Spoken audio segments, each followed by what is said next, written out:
Hello everyone, my name is Kyla Hecht. I'm here with Jessica Quadler and Anthony Laquadera. We are in Nursing 3805 in Dr. Kramer's class. We are doing our presentation on a Certified Registered Nurse Anesthetist.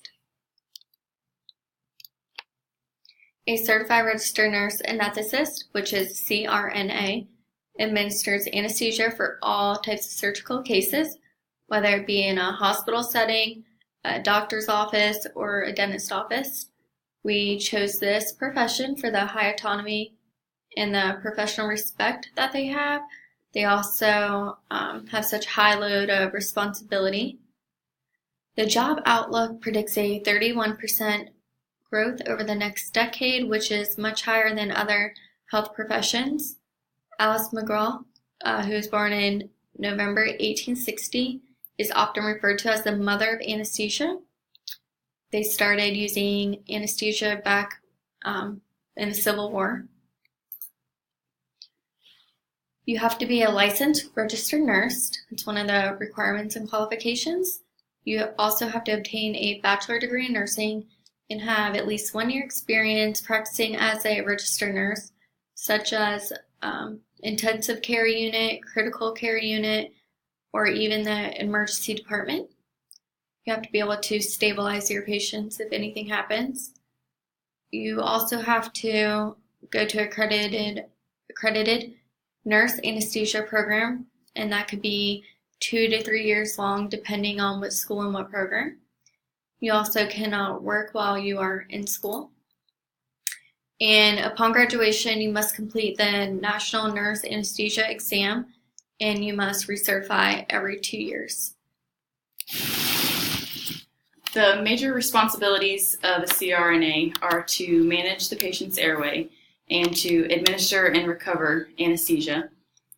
There are 11 standards of care, which overall aim to respect the patient's rights. You need to obtain informed consent and have thorough documentation before and throughout the whole procedure, and monitor oxygenation, ventilation, the patient's temperature, their EKG, and neuromuscular status. The professional organization and website is through the American Association of Nurse Anesthetists. And CRNAs were founded in 1931.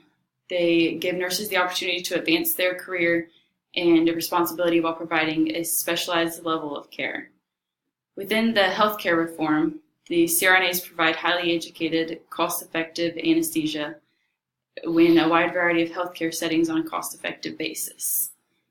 They preserve provider non-discrimination language and remove barriers and innovation of healthcare models.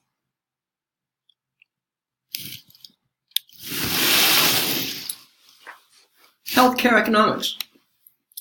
Centers for Medicare and Medicaid Services will reimburse anesthesiology under conditions of medical necessity, pain management services, and training.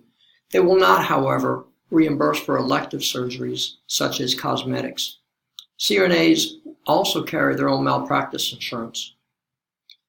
Evidence-based practice, the 6 aims essential to improving the delivery of care. These aims include safety, effectiveness, patient-centeredness, timeliness, efficiency, and equity.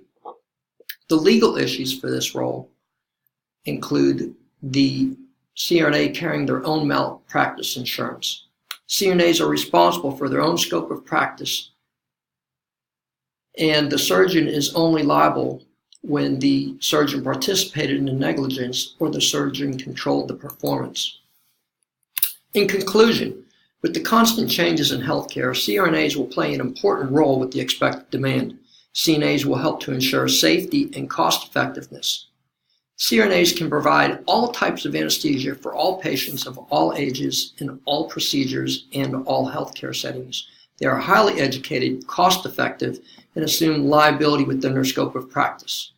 We thank you for listening to our presentation.